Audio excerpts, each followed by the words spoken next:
The hammer struck the final nail, sealing the attic entrance on October 15th, 1855. For 78 years, no living soul would set foot in that cursed space above the Grand Grimby estate in coastal Maine. What Miguel and Carmen Rodriguez discovered when they finally broke through that barrier in 1933 would force the state government to launch the largest criminal investigation in Maine's history, uncover a religious sect so twisted that newspapers refused to print the full details, and reveal why an entire community had chosen silence over justice for nearly 8 decades. The contents of that sealed attic didn't just shock a small coastal town. They horrified an entire nation and changed how America viewed religious freedom forever. Before we continue with the story of Beacon's Hollow and the house that harbored unspeakable secrets, please subscribe to Liturgy of Fear and hit the notification bell so you never miss our darkest historical mysteries. And tell us in the comments what state are you listening from. We love hearing from our community of truth seekers. The Rodriguez family had no idea they were about to become unwilling archaeologists of one of New England's most carefully buried scandals. Miguel Rodriguez had worked the Portland docks for 12 years, his callous hands loading timber bound for Boston and New York. His wife, Carmen, daughter of Mexican immigrants who had settled in Texas before moving north, possessed a fierce determination that had carried them from a cramped tenement to the verge of achieving their American dream. In the spring of 1933, as the Great Depression loosened its grip just enough to make hope possible, they had saved enough money to purchase their first real home. The Grimby Mansion stood on a wind-swept bluff overlooking Casco Bay, 3 miles north of the fishing village of Beacon's Hollow, Maine. Built in 1847 by Jeremiah Grimby, a lumber baron who had made his fortune in the white pine trade. The house was an imposing 3-story Federal-style structure with weather-clappered siding and black shutters that seemed to absorb rather than reflect the weak Maine sunlight. Local real estate agent Harold Sinclair had been eager to sell the property. Perhaps too eager, Miguel would later reflect. The asking price was suspiciously low for such a grand estate, even accounting for the economic hardships of the times.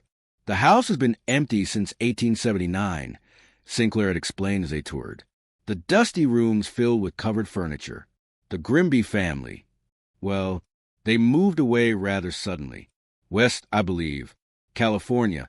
Perhaps his voice carried an odd hesitancy, as though he were reciting lines he had memorized but didn't quite believe himself. Carmen had fallen in love with the spacious kitchen, the formal dining room, where she could finally host proper dinner, parties, and especially the library lined with leather-bound volumes that spoke of education and respectability. Miguel appreciated the solid construction, the massive hearth that would keep them warm through Maine's brutal winters, and the workshop space in the basement where he could pursue his carpentry hobby. Neither of them paid much attention to the narrow staircase that led to the attic, blocked as it was by rough Hunay planks nailed firmly across the opening. Storm damage, Sinclair had muttered when Carmen asked about the sealed entrance. Roof leaked something fierce back in the 70s. They sealed it up to prevent further water damage. Probably rotted floorboards up there, maybe some mold. Nothing worth bothering with, really. The people of Beacon's Hollow were polite, but distant when the Rodriguez family moved in that autumn. At the general store, conversations would halt mid-sentence when Miguel entered. Carmen noticed how the other women at church would offer tight smiles and brief pleasantries before quickly finding reasons to speak with someone else. Even the children seemed to regard their new home with a mixture of curiosity and unease, daring each other to walk past the iron gate, but never lingering long on the property. They'll warm up to us eventually, Carmen assured Miguel as they unpacked their few possessions in rooms that echoed with decades of silence. People in small towns are always suspicious of newcomers. My mother told me the same thing happened to her family in San Antonio. But Miguel couldn't shake the feeling that the town's people's reluctance went deeper than mere suspicion of outsiders. There was something almost fearful in their eyes when they looked toward the house on the bluff, as though they expected something terrible to emerge from behind those black-shuttered windows. Old-timers would cross themselves when they passed the property line, and more than once, Miguel had caught neighbors staring up at the sealed attic windows with expressions of barely concealed dread. The house itself seemed to hold its breath, despite Carmen's efforts to fill the rooms with warmth, fresh curtains, polished wood, the aromas of her cooking. A persistent chill lingered in certain corners. The floorboards creaked, in patterns that suggested footsteps when no one was walking. Doors that Carmen was certain she had left open would be found closed and sometimes locked, though she could never remember turning the keys. It was during their second week in the house that they first heard the sounds from above. November rain drummed against the mansions, windows with the relentless intensity that only coastal Maine could deliver. Miguel sat by the library fireplace, attempting to read by lamplight, while Carmen worked on her embroidery in the adjacent chair. The grandfather clock in the hallway had just chimed 10 when they heard it, a soft scratching sound, rhythmic and deliberate, coming from directly overhead. Carmen's needle froze. Mid-stitch. "Did you hear that?" Miguel lowered his book, straining to listen. For a moment there was only the rain and the settling sounds of the old house. Then it came again. Scratch, scratch, scratch, followed by a pause. Then the sequence repeated. Probably mice, Miguel said, though his voice lacked conviction, or squirrels that found a way into the damaged roof.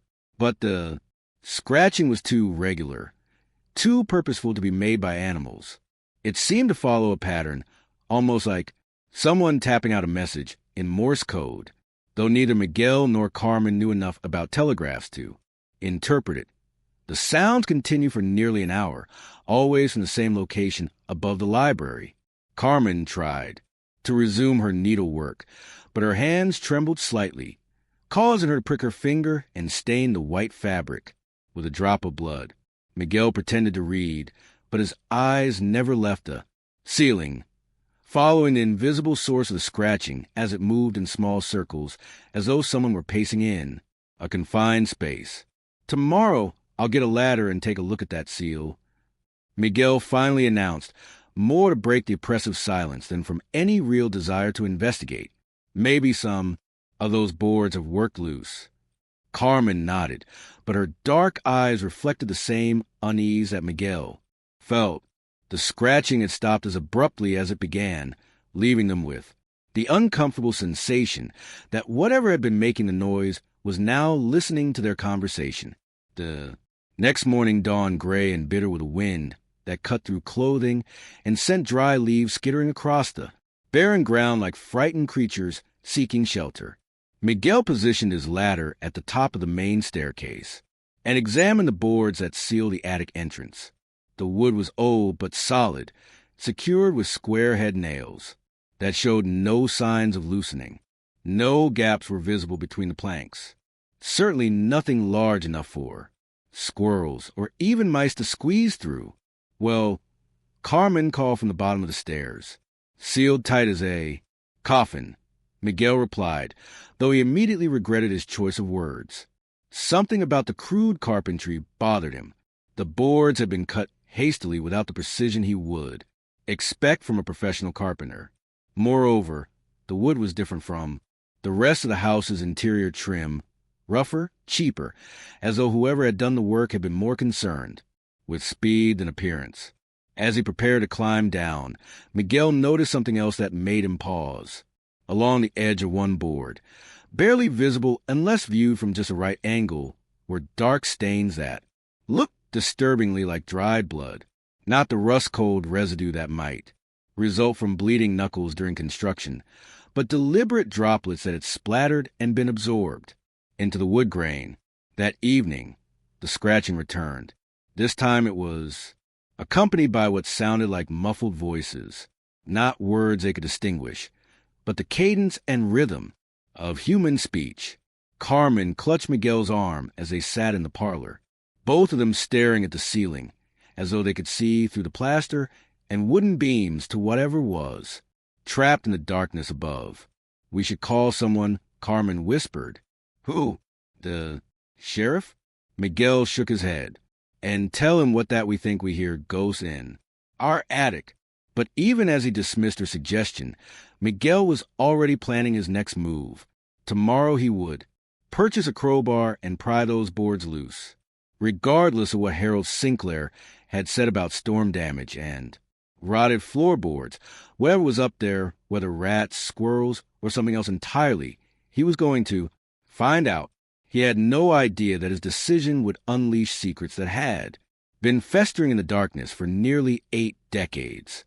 Secrets that would transform their dream home into the center of a nightmare that would haunt them for the rest of their lives. The town records proved surprisingly difficult to access when Miguel visited the Beacon's Hollow Municipal Building. The following Monday, he found the clerk, a nervous man named Tobias Fletcher, reluctant to discuss the Grimby family or provide access to historical documents from the 1850s. "Now, Mr. Rodriguez," Fletcher said, adjusting his wire-rimmed spectacles with shaking fingers, "you have to understand that some of those old records are in pretty poor condition. Water damage. You know, mice, not really suitable for public viewing." But Miguel had dealt with reluctant bureaucrats before.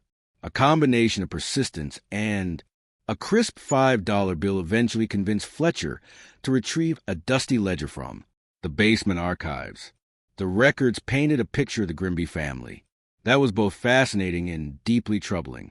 Jeremiah Grimby had arrived in Beacon's Hollow in 1845 with his wife Rebecca and their 7 children: Ezekiel, Patience, Charity, Hope, Faith, Temperance, and little Josiah. The family appeared prosperous from the beginning, purchasing prime land and constructing their mansion with remarkable speed. Jeremiah's lumber business thrived, and he quickly became one of the area's most influential citizens, serving on the town council and contributing generously to local causes. But there were disturbing gaps in the official records. Between 1852 and 1855, 3 of the Grimby children, Charity, Hope, and Temperance, simply vanished from all documentation. No death certificates, no burial records, no mention of them moving away or marrying. They existed in the 1850 census and then disappeared from history as completely as if they had never been born. Families move around a lot back. Then Fletcher offered weekly when Miguel pointed out the inconsistency. Maybe they went to live with relatives. Disease took a lot of children in those days. But Miguel noticed that Fletcher's hands were trembling as he spoke, and the man kept glancing toward the door, as though he expected someone to burst in and catch them discussing forbidden topics. Further research revealed that Jeremiah Grimby had been involved with a religious movement called the Purification Brotherhood, a sect that had emerged from the Second Great Awakening, but had developed increasingly extreme interpretations of Christian doctrine. The group believed that physical suffering in this world was necessary to achieve spiritual purity, and that parents had a divine obligation to ensure their children's souls were cleansed through trials that would prepare them for eternal salvation. The Brotherhood had attracted followers throughout New England, but nowhere had their influence been stronger than in isolated communities like Beacon's Hollow, where traditional religious authority was weak and desperate people were susceptible to charismatic leaders who promised certainty in uncertain times. Jeremiah Grimby had become the safe's most prominent supporter in coastal Maine, hosting meetings in his mansion and contributing substantial sums to their cause. That evening, Miguel shared his discoveries with Carmen over dinner. She listened with growing alarm as he described the missing children and the Purification Brotherhood's extremist beliefs. 3 children don't just disappear, she said, setting down her fork with a sharp click against the china plate. And if they died of disease, there would be records, death certificates, burial plots, obituaries in the local newspaper. Miguel nodded. Grimly, I checked the cemetery records, too. No Grimby children buried there after 1851. Carmen's eyes drifted toward the ceiling where the scratching sounds had resumed their nightly pattern. Miguel, what if those aren't animal sounds? What if? She didn't finish the sentence, but Miguel understood. The same terrible possibility had occurred to him as he read about the missing children and their father's involvement with religious extremists who believed suffering purified the soul. The scratching sounds came from the same area every night, always above the library, always in the same circular pattern, always starting around 10 o'clock, and continuing for exactly 1 hour before stopping with unnatural abruptness. That night, as they lay in bed, listening to familiar scratching overhead, Carmen whispered a question that would haunt Miguel's dreams. What if they never left the house? The next morning brought an unexpected visitor. Dr. Edmund Hartwell, the town's elderly physician, appeared at their door carrying a leather medical bag and wearing an expression of profound discomfort. He was a tall, gaunt man with white hair and pale blue eyes that seemed to hold decades of carefully guarded secrets. Mr. and Mrs. Rodriguez, he said, removing his hat with ceremonial politeness. I wonder if I might speak with you about your house, about the Grimby family. Carmen invited him into the parlor, where he accepted a cup of coffee but didn't drink it, instead holding the cup as though he needed something to occupy his hands. While he spoke, I was a young man when the Grimms bitches lived here. Dr. Hartwell began, his voice barely above a whisper. Just starting my medical practice. I was called to this house several times during those years, and what I witnessed. He paused, seemingly struggling with himself before continuing. There are things a man sees that he wishes he could forget, things that stay with him for 70 years, eating at his conscience like cancer. Miguel leaned forward in his chair. What kind of things, doctor? The old man's hands trembled as he sat down his untouched coffee. The Grimby children were often ill, malnourished, covered in welts and burns that Rebecca claimed were accidents, though no child could be so consistently careless. Jeremiah explained their condition as necessary discipline, purification rituals mandated by their faith. He quoted scripture to justify practices that would horrify even the most hardened criminal. Carmen felt a chill that had nothing to do with the November weather. What happened to the missing children, doctor? Dr. Hartwell closed his eyes as though the memory was too painful to face directly. I was called here one final time in October of 1855. Rebecca Grimby was hysterical, claiming that Jeremiah had finally achieved the divine revelation he had been seeking.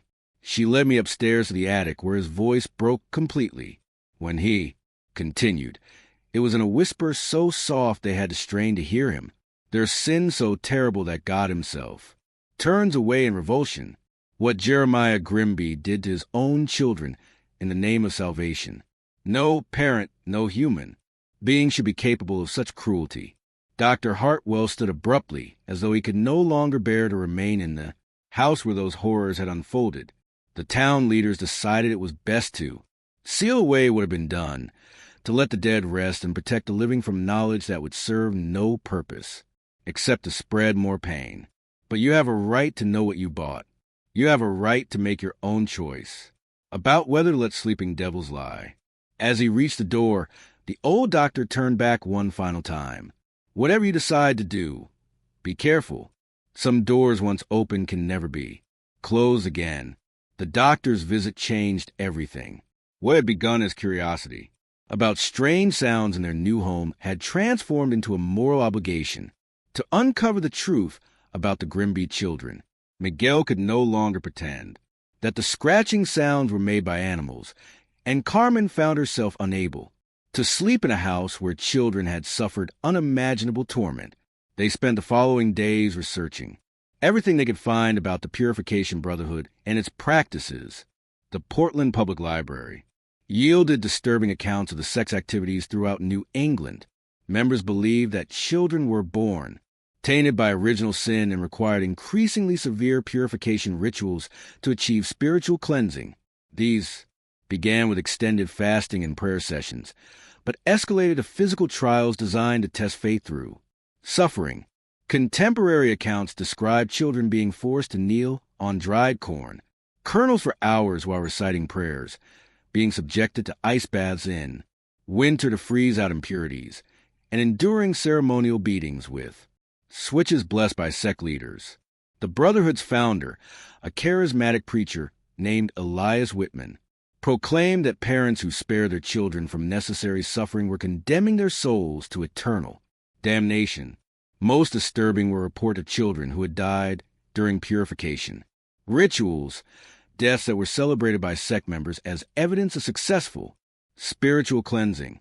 The children had achieved such perfect purity, according to Brotherhood doctrine, that God had called them home to heaven rather than allow them to be corrupted by further earthly existence. It's not possible, Carmen said as she read these accounts by lamplight in the library. No parent could do such things to their own children, not even in the name of religion. But Miguel had grown up, hearing stories of religious extremism from his grandmother, who had fled Mexico during the Cristo War. He understood how faith twisted by fear and fanaticism could justify the most horrible acts. People can convince themselves of anything if they believe their children's eternal souls are at stake, he said quietly. They can make themselves believe that temporary suffering is a small price to pay for infinite salvation. That night, the sounds from the attic changed. Instead of the rhythmic scratching they had grown accustomed to, they heard what sounded unmistakably like children crying. Not the loud, demanding wails of healthy children, but the weak, hopeless sobbing of those who had learned that no one would come to comfort them. Carmen wept openly as she listened, her maternal instincts triggered by sounds that seemed to pierce through wood and plaster to reach directly into her heart. "We have opened that attic," she whispered through her tears. "Those children deserve better than to be forgotten and sealed away like shameful secrets." Miguel nodded, though part of him dreaded what they might find. Dr. Hartwell's warning echoed in his mind. Some doors once opened can never be closed again, but the alternative, continuing to live above the remains of murdered children while pretending ignorance, had become unthinkable. They decided to wait until Saturday, when Miguel wouldn't have to work the next day, and they would have time to properly deal with whatever they discovered. Carmen spent the intervening days making practical preparations, purchasing candles, gathering cleaning supplies, and steeling herself for horrors that no amount of preparation could truly make bearable. On Friday evening, they received another unexpected visitor. This time, it was Sarah Peton, the town's oldest resident, a woman in her 90s whose family had lived in Beacon's Hollow since before the Revolutionary War. She arrived as darkness fell, moving slowly but purposefully up their front walk with the aid of a gnarled walking stick. "I heard Dr. Hartwell came to see you," she said, without preamble once they had settled her in the parlor. "Figured it was time someone told you the whole truth instead of letting you stumble around in the dark like blind mice." Sarah Peton had been 16 years old in 1855, old enough to understand what was happening at the Grimby house, but too young to do anything to stop it. Her account of those final months filled in details that made the tragedy even more horrifying. Rebecca Grimby wasn't always mad, the old woman explained, her voice carrying the weight of decades.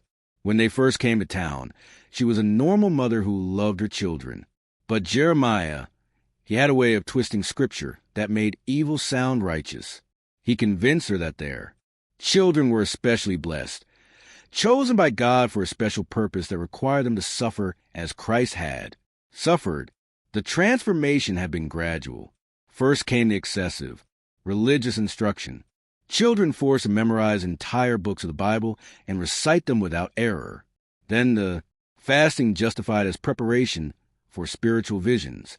Then the physical trials designed to build character and strengthen faith. The other children in town were forbidden to play with the Grimsby young ones. Sarah continued, "Our parents said they were touched by holiness and not suitable companions for ordinary children. Really, they were afraid of what Jeremiah might do if we saw too much, afraid of being accused of interfering with God's will." By 1854, the surviving Grimby children had become ghostly figures who rarely left the house and never spoke when they encountered other people in town.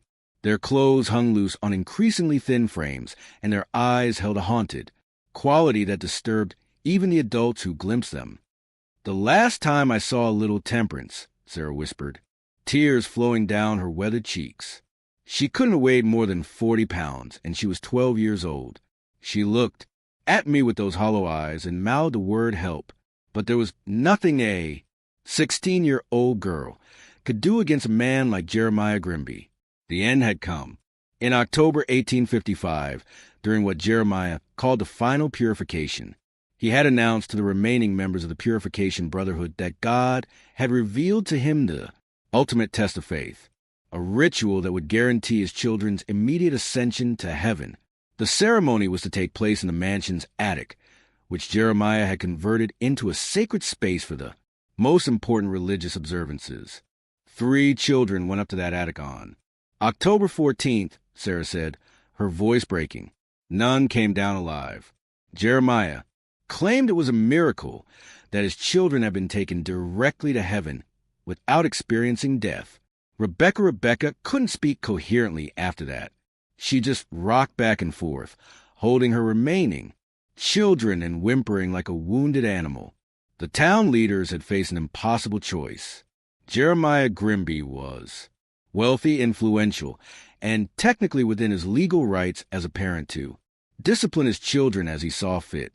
The concept of child abuse as a criminal matter didn't exist in 1855 law. Moreover, bringing charges would require testimony that would expose the entire community's complicity in allowing the tragedy to unfold.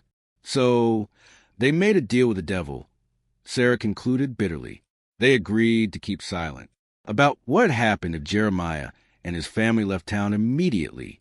The attic was sealed, the house was abandoned, and everyone pretended it never happened. 78 years of lies and cowardice. As Sarah prepared to leave, she turned back with one final warning. Whatever you find up there, remember that those children suffered enough during their lives. Don't let them suffer more in death by turning their tragedy into some kind of spectacle. They deserve peace. Finally, that night, the sounds from the attic were different again. Instead of crying or scratching, they heard what sounded like children singing hymns in voices so weak and thin they seemed to come from another world. Entirely. The melody was beautiful but heartbreaking. A lullaby that spoke of hope deferred and innocence destroyed. Miguel and Carmen held each other and wept, knowing that tomorrow they would finally give voice to secrets that had been buried for nearly 8 decades, and that their simple dream of home ownership had become something far more significant, a chance to bring justice to the forgotten dead and peace to their own tormented souls. Saturday morning arrived gray and oppressive with storm clouds gathering over Casco Bay and a wind that seemed to carry whispers of old tragedies. Miguel had barely slept, his mind churning with images of what they might discover in the sealed attic. Carmen moved through their morning routine mechanically, preparing breakfast that neither of them could bring themselves to eat. At precisely 9 o'clock, Miguel positioned his ladder beneath the sealed entrance and hefted the crowbar he had purchased from the hardware store. The weight of the iron tool felt significant in his hands, as though he were holding not just an instrument for prying loose wooden boards, but a key that would unlock horrors that had been carefully hidden from the world. "Are you certain you want to do this?" he asked Carmen, who stood at the bottom of the ladder with her arms wrapped around herself despite the wool sweater she wore. "Those children have been alone in the dark for 78 years, she replied, her voice steady, despite the tears in her eyes. It's time someone acknowledged what happened to them. The first board came loose with surprising ease, as though the wood itself was eager to give up its secrets. As Miguel pried it away from the frame, a blast of cold air rushed out of the opening, carrying with it a smell that made both of them step back in revulsion. It wasn't the musty odor of decay that might be expected after decades of sealed darkness, but something sharper and more disturbing. The scent of old fear of suffering that had soaked into the very walls of the space above. "Dear God," Carmen whispered, pressing her handkerchief to her nose. Miguel forced himself to continue working, removing board after board until the entrance was completely clear. The opening gaped before them like a mouth, revealing nothing but impenetrable blackness beyond. He had brought several oil lanterns, knowing that the attic would have no electrical lighting, but even their combined illumination seemed reluctant to penetrate the space that had been sealed for so long. "I'll go up first," Miguel said, though every instinct screamed at him to replace the boards and forget what they had learned. "Wait here until I tell you it's safe." Carmen nodded, though they both knew that safety was not really the issue. What lay beyond that opening could never truly be safe for anyone with a conscience. Miguel climbed through the entrance and immediately understood why the smell had been so overwhelming. The attic had been converted from a simple storage space into something that resembled a macabre chapel. The walls were covered with religious texts painted directly onto the wooden planks, Bible verses that focus obsessively on sacrifice, purification, and the necessity of suffering to achieve salvation. The paintings were crude but disturbing, depicting scenes of biblical torment, rendered with an attention to detail that suggested intimate familiarity with pain. In the center of the space stood an altar constructed from rough wooden planks stained dark with substances that Miguel preferred not to identify. Arranged around the altar were 3 smaller platforms, each size for a child, with leather restraints still attached to the wooden surfaces. The restraints showed clear signs of use.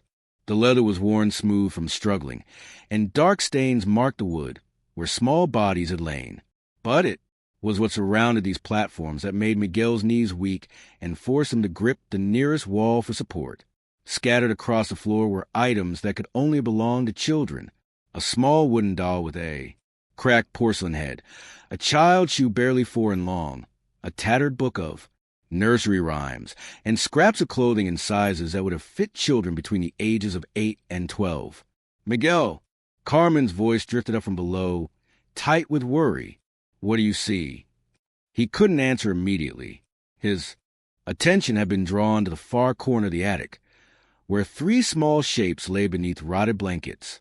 Even without disturbing the coverings, he could see that they were human remains, children's remains positioned with care, and surrounded by wilted flowers that had long since crumbled to dust. "Carmen," he finally managed to cool down his voice with horror. "You need to send for the sheriff and Dr. Hartwell and maybe the state police. This is going to require more than we can handle alone." But even as he spoke, Miguel knew that involving the authorities would change everything. Their quiet life in Beacons, hollow, their hope of becoming accepted members of community, their dream of raising their own children in this house, all of it would be destroyed by what lay scattered across the attic floor. As he waited for Carmen to make the necessary telephone calls, Miguel forced himself to examine the space more thoroughly, though every detail he discovered made the tragedy more horrific. Along one wall, scratched directly into the wooden planks, were messages that appeared to have been carved by small fingers. The words were nearly illegible, formed by someone with limited literacy, but their meaning was unmistakable. "Players, help us. Papa hurts us. God doesn't answer. We want to go home."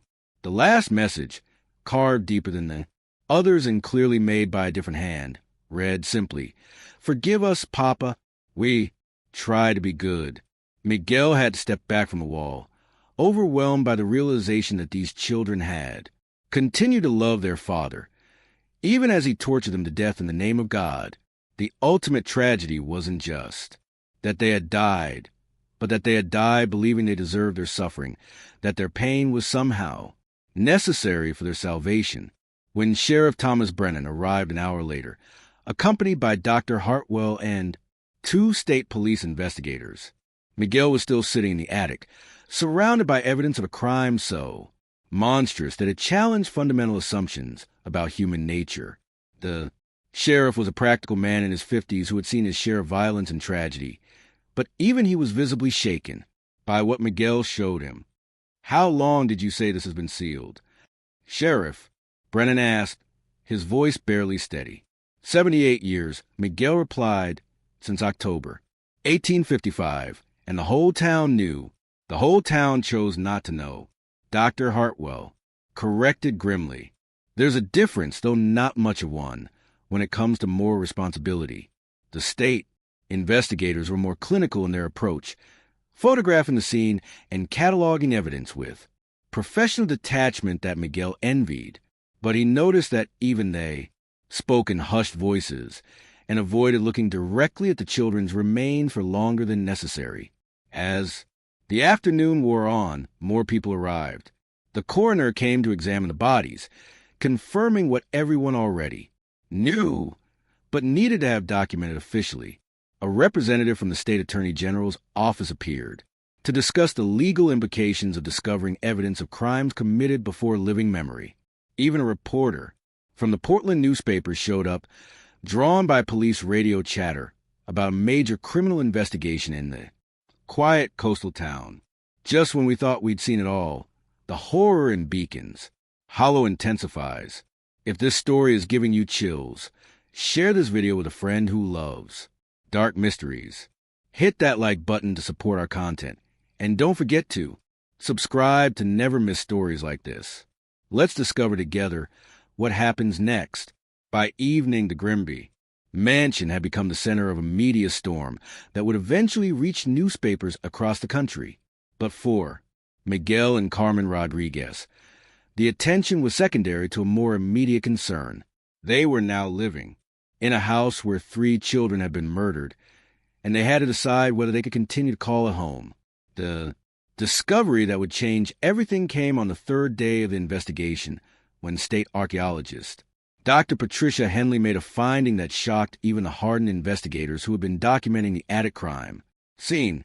While carefully excavating around the children's remains, she uncovered a metal box that had been hidden beneath the floorboards, a container that held documents which revealed the full scope of the Grimby family's descent into madness. The box contained Rebecca Grimby's personal diary written in a careful feminine hand that gradually deteriorated over the months leading up to the final tragedy. The early entries painted a picture of a devoted mother struggling to understand her husband's increasingly extreme religious convictions. March 15, 1853. Jeremiah says the children must fast for 3 days to prepare their souls for the coming purification. Little temperance cries from hunger, but he insists this is necessary. I gave her bread in secret, though I fear God will punish me for interfering with his plan. April 2nd, 1853. Charity fainted during morning prayers. Jeremiah says this proves her spirit is weak and requires stronger measures. He has built something in the attic, an altar where the children can be properly cleansed. I do not understand, but Scripture teaches that wives must submit to their husband's wisdom. As the entries continued, they documented Rebecca's gradual transformation from concerned mother to willing accomplice in her children's torment. Jeremiah had convinced her that their children were specially chosen by God for a holy purpose, that their suffering was not cruelty, but divine blessing that would guarantee their eternal salvation. June 10th, 1854. Hope asked me why God wants her to hurt so much. I told her what Jeremiah explained, that Jesus suffered for our sins, so we must suffer to be worthy of his sacrifice. She nodded and didn't cry when Jeremiah applied the purification marks to her arms. She is becoming so holy, so pure. I am proud of her strength. The most disturbing entries came from the weeks immediately before the final tragedy, when Rebecca had become completely convinced that her husband's actions were divinely inspired. October 1st, 1855. Jeremiah has received the ultimate revelation. God has shown him the perfect purification ritual that will take our remaining children directly to heaven without the corruption of natural death. They will not suffer as others do in dying, but will be transformed instantly from earthly flesh to heavenly spirit. What a blessing to have been chosen for such a miracle. October 10th, 1855. The children are frightened, but I have explained that their fear is only earthly weakness that will be burned away in the final purification. Charity asked if it will hurt, and I told her that all pain is temporary, but heaven is eternal. Jeremiah says the Ceremony must take place on the 14th when the moon is dark and God's attention is focused on our sacrifice. But it was the final entry written in a shaking hand and blotted with what appeared to be tears that revealed the moment when Rebecca's delusion finally cracked. October 15th, 1855. They are gone. My babies are gone. Jeremiah says they are in heaven, that God took them directly without letting them experience death. But their bodies, their poor little bodies, I can hear them crying in the darkness, calling for their mama. But when I go to them, they do not answer. Jeremiah says, I must not disturb their ascension, that they are becoming angels. But they look so cold. And still, what have we done? What have I allowed to happen? The other children, hide from us now. Ezekiel will not speak, and Patience rocks herself in the corner, like a broken doll. I see the horror in their eyes when they look at their father. When they look at me, we have become monsters in the name of God. Jeremiah is packing our belongings. He says we must leave quickly before the earthly authorities interfere with God's plan. The town leaders came today, Deacon Williams and Magistrate Foster. They spoke with Jeremiah privately, and I heard raised voices through the door. When they left, Jeremiah's face was terrible to behold. He says, we will go west of California, where we can start new. I want to take my babies with us. But Jeremiah forbids it. He says, their bodies are merely empty vessels now that their souls have already departed for heaven.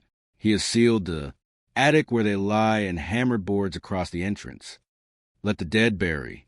The dead, he quoted. But these are not dead strangers. These are our children, our precious little ones who trusted us to protect them. The diary revealed additional horrors that the investigators had not yet discovered. Rebecca described in clinical detail the purification rituals that had preceded the final tragedy. Children forced to lie on beds of thorns while reciting prayers, branded with hot irons to mark them as God's chosen ones, and subjected to near drowning in ice water to simulate baptismal rebirth. But perhaps most chilling was Rebecca's matter-of-fact description of how she had helped restrain her own children during these orals, convinced that their screams were merely earthly weakness being purged from their souls. She had been present during the final ceremony, holding little Temperance's hand, while Jeremiah performed what he called the ultimate purification, a ritual so horrific that even Rebecca's deluded mind couldn't fully process what she was witnessing. Dr. Henley also found a second document in the metal box, a letter written by Jeremiah Grimby himself, apparently intended as a confession, but never sent. The letter was addressed to his brother Samuel in Ohio and provided Jeremiah's own justification for his actions. Brother Samuel, I write to you from the depths of spiritual trial, knowing that worldly minds cannot comprehend the divine revelations that have been granted to me.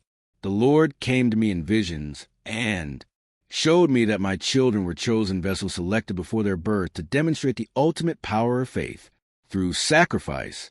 As Abraham was commanded to sacrifice Isaac, I was commanded to offer my children as burnt offerings to purify their souls for immediate ascension to heaven.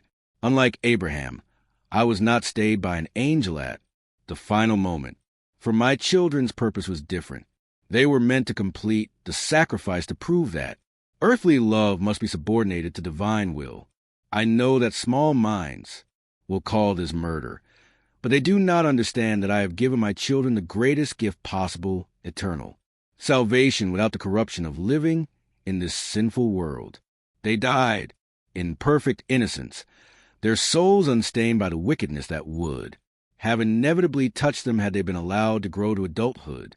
The letter continued for several pages, detailing Jeremiah's theological justifications for child murder with the calm rationality of a man completely divorced from moral reality. He described the final ceremony in terms that made it clear he had tortured his children to death slowly and methodically, believing that their suffering was somehow cleansing their souls for immediate transport to heaven. The most disturbing aspect of Jeremiah's confession was his complete lack of remorse. He wrote about his children's deaths the way another man might, describe a successful business transaction, focusing on the spiritual benefits they had gained rather than the agony they had endured. He even expressed gratitude to God for choosing him as the instrument of his children's salvation, viewing himself as a blessed prophet rather than a murderer. When the contents of both documents were read aloud to the assembled investigators, the silence in the Grimby mansion was profound and terrible. Even the most hardened law enforcement officers struggled to comprehend the level of delusion and cruelty that had led to the children's deaths. Sheriff Brennan was the first to speak, his voice thick with disgust. In 30 years of police work, I've never seen anything like this. Those children were tortured to death by their own parents, and the parents convinced themselves they were doing God's work. The revelation of the document's contents spread quickly through Beacon's Hollow, finally breaking the conspiracy of silence that had protected the town's guilty secret for nearly 8 decades. Residents who had never spoken publicly about the Grimby family began coming forward with their own memories and family stories about the tragedy. Margaret Sinclair, the elderly aunt of real estate agent Harold Sinclair, admitted that her family had known the truth about the sealed attic for generations. My grandfather was one of the town leaders who made the deal with Jeremiah Grimby, she confessed to investigators. He carried the guilt of it to his grave, but he said they had no choice. The law couldn't touch Jeremiah for disciplining his own children, and bringing the truth to light would have destroyed half the families in town who had watched it happen and done nothing. Other residents revealed that the conspiracy of silence had been maintained through a combination of shame, fear, and pragmatic self-interest.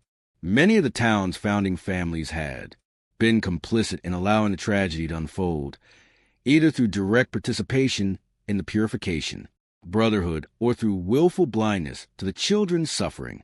Exposing the truth would have meant admitting their own moral failures, so they had chosen to bury the evidence and hope it would remain hidden forever. The investigation also revealed that Jeremiah Grimby had never made it to California. Railroad records showed that he, Rebecca, and their 4 surviving children had purchased tickets to Chicago, but they had never arrived at their destination. Further investigation suggested that Jeremiah had abandoned his family somewhere in the wilderness of the Western Territories, leaving Rebecca and the children to fend for themselves with no money, no skills, and no support system.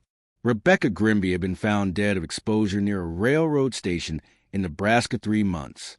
After leaving Maine, her 4 surviving children scattered to various orphanages where they had lived under assumed names. To escape the shame of their family's history, the children had never spoken about what they had witnessed in the Grimby attic, taking their trauma to unmarked graves and potter's fields across the American frontier. As the full scope of the tragedy became clear, Miguel and Carmen Rodriguez found themselves at the center of a national media storm. Reporters from newspapers across the country descended on Beacon's Hollow, eager to interview the couple who had uncovered one of America's most horrific family murders. The story of the sealed attic and the children who had died there captured the public imagination, sparking debates about religious extremism, parental rights, and community responsibility that would continue for decades. But for Miguel and Carmen, the media attention was secondary to a more personal struggle. They had purchased their dream home only to discover that it had been the site of unimaginable cruelty. Every room in the house now carried away to tragedy, and they found it impossible to forget that 3 children had suffered and died directly above their heads. The question that haunted them both was simple but impossible to answer. How could they continue to live in a place where such horrors had occurred? Yet, how could they abandon the house when doing so would mean abandoning the memory of the children who had died there? Children whose story might never have been told if the Rodriguez family hadn't had the courage to break through that sealed attic entrance. The decision came to them during a sleepless night in early December as snow began to fall over the Grimby mansion, and the sounds from the attic, which had continued even after the children's remains were removed for proper burial, finally fell silent for the first time since they had moved into the house. Miguel and Carmen sat in the library, the same room where they had first heard the scratching sounds that had led them to uncover the truth about the Grimby family. The space felt different now, somehow lighter, as though a great weight had been lifted from the walls themselves.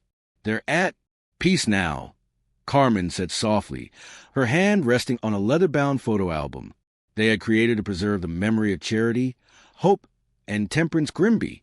The album contained copies of the few photographs that had survived from the 1850s, along with articles about the investigation and letters from people across the country who had been moved by the children's story. Miguel nodded, though he wasn't entirely certain what peace meant for children who had died in such circumstances. What he did know was that their story had finally been told, their suffering acknowledged, and their memory honored in a way that had been denied them for nearly 8 decades. The formal investigation had concluded with the classification of the case as a historical homicide, crimes too old to prosecute, but important enough to document officially. The children's remains had been given proper burials in the Beacons Hollow Cemetery, with headstones purchased through donations from people who had read about their story in newspapers across the country. The graves were marked simply, Charity Grimby, age 11, beloved child of God, and similar inscriptions for Hope and Temperance. The town of Beacons Hollow had been forced to confront its own complicity in the tragedy, leading to a painful but necessary reckoning with the community's history. A memorial was erected in the town square acknowledging not just the children who had died, but also the community's failure to protect them. The memorial inscription read in memory of Charity, Hope, and Temperance Grimby, and an acknowledgement of our obligation to protect the innocent and speak for those who cannot speak for themselves. For Miguel and Carmen Rodriguez, the decision about their future in the house had ultimately been made by the house itself. In the weeks following the discovery, as investigators and reporters came and went, they had begun to notice changes in the atmosphere of their home. The oppressive chill that had lingered in certain rooms dissipated. Doors no longer closed themselves mysteriously, and the sense of watchful presence that had made them feel like intruders in their own house gradually faded away. More importantly, they had begun to see their role not as homeowners who had stumbled onto a terrible secret, but as guardians of a memory that needed to be preserved. The Grimby mansion would never be just a house again. It had become a monument to the 3 children who had died there, and to the importance of speaking truth about injustice even when that truth was uncomfortable or inconvenient. Miguel converted part of the basement into a workshop where he crafted wooden toys that he donated to local orphanages, his way of honoring children who had been denied the simple pleasures of childhood. Carmen established a small library in what had once been Jeremiah Grimby's study, collecting books about child welfare, religious extremism, and community responsibility, resources that she made available to researchers, social workers, and anyone else interested in understanding how such tragedies could be prevented. They also opened their home to visitors who wanted to learn about the Grimby case and its broader implications. School groups, college students, and researchers came to hear firsthand accounts of the investigation and to understand how a community's silence had enabled horrific crimes to go unpunished for decades. Miguel and Carmen never charged with these visits, viewing education as their obligation to the children whose story they had helped bring to light. The media attention eventually faded, as it always does, but the impact of the Grimby case continued to resonate in unexpected ways. The story inspired changes in child protection laws in several states, contributed to academic research on religious extremism in American history, and became a case study used in social work programs that illustrate the importance of community intervention in cases of suspected child abuse.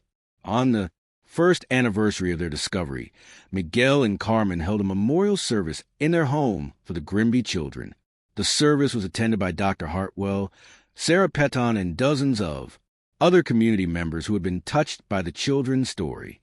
As they stood in the room directly below the attic where the children had died, Carmen read aloud the names of Charity, Hope, and Temperance Grimby, ensuring that they would be remembered not as victims of sensational crime, but as individual children whose lives had mattered.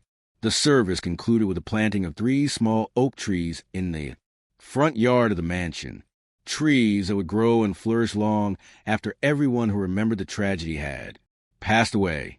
Miguel and Carmen had chosen oak trees specifically because of their longevity and strength, qualities they hoped would symbolize the enduring importance of protecting children and speaking truth about injustice. Years later, when Miguel and Carmen were old and their own children had grown and moved away, they would still receive letters from people who had been moved by the Grimby story. Some were from parents who credited the case with helping them recognize signs of abuse in their own communities. Others came from survivors of childhood trauma who found comfort in knowing that the suffering of the Grimby children had not been forgotten or ignored. But perhaps the most meaningful correspondence came from a genealogist who had tracked down descendants of Ezekiel Grimby, one of the surviving children who had been scattered to orphanages after Rebecca's death.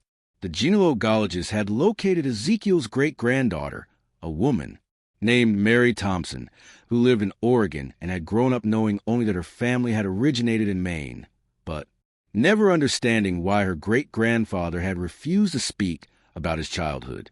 When Mary Thompson learned the truth about her family's history, she made the journey to Beacon's Hollow to visit the memorial and pay her respects to the great aunts she had never known existed. She spent an afternoon with Miguel and Carmen, sharing what little she knew about Ezekiel's later life and expressing gratitude that someone had finally given voice to her family's buried tragedy. "My great-grandfather never spoke about his childhood," Mary explained as they sat beneath the oak trees that had grown tall and strong in the years since the memorial service. But he had nightmares his entire life, and he could never bear to hear children crying. Now I understand why.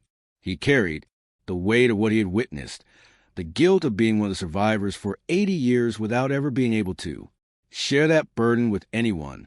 As the sun set over Casco Bay on that autumn evening, Miguel and Carmen Rodriguez reflected on the strange path that had brought them from Mexican immigrants, seeking the American dream, to guardians of one of America's darkest family secrets. They had never intended to become crusaders for justice or advocates for forgotten victims, but sometimes history chooses its own chroniclers. The Grimby Mansion still stands today, though Miguel and Carmen have long since passed away. Their children donated the house to the state of Maine, which operates it as a historical site and educational center, focused on child welfare and community responsibility. Visitors can tour the restored rooms, learn about the investigation that brought the truth to light, and see the attic where 3 children died in the name of misguided faith. The memorial in the town square has been expanded over the years to include the names of other children who died from abuse or neglect in the region, a reminder that the Grimby case was not an isolated incident, but part of a larger pattern of violence against the vulnerable that continues to this day. The inscription now includes a quote from Miguel Rodriguez, spoken during one of his last public interviews about the case. "The dead cannot speak for themselves, so we must speak for them, and we must listen when the living cry out for help, so that future generations will not have to uncover more sealed attics filled with the bones of forgotten children." This mystery shows us that evil often hides behind a mask of righteousness, and that communities have a moral obligation to protect their most vulnerable members, even when doing so is difficult or uncomfortable. The silence that protected Jeremiah Grimby and enabled the deaths of his children was not broken by authorities or religious leaders or other adults with power, but by a young immigrant couple who refused to accept that some secrets are better left buried. What do you think of this story? Do you believe everything was revealed, or are there still secrets hidden in the shadows of small communities across America? Leave your comment below and share your thoughts about how we can better protect children today. If you enjoyed this tale and want more horror stories that shed light on real historical tragedies, subscribe, hit the notification bell, and share with someone who loves mysteries that matter. See you in the next video, where we'll explore another dark chapter from America's hidden past.